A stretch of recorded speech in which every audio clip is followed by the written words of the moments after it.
There once was a man who was seriously struggling and was in desperate need of employment. He happened upon an advertisement in the local newspaper that a company was looking for someone to fill a sales position.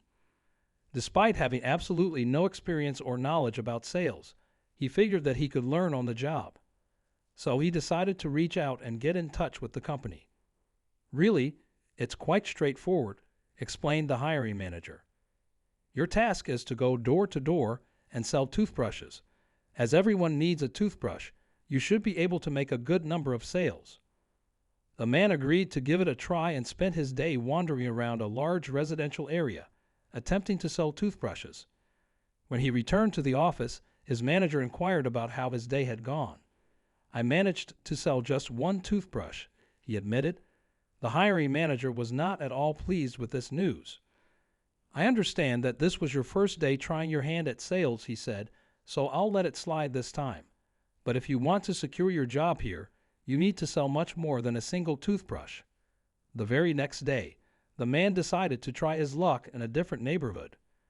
When he returned to the office at the end of the day, he reported, "Today, I succeeded in selling 2 toothbrushes." Now, the hiring manager was absolutely livid. "That's just not acceptable. You have one last chance tomorrow. If you don't manage to sell a considerably larger number, I'm afraid we'll have to let you go." When the man walked into the office at the end of his 3rd day, he was promptly asked about his sales. "I sold a whopping 1,500 toothbrushes today," he proudly announced. "Good heavens!"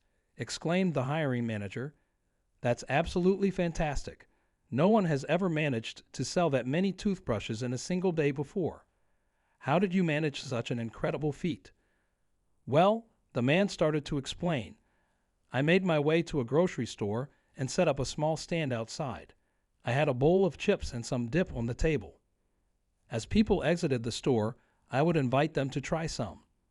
After tasting the dip, they would recoil and say, 'This dip tastes like poop.'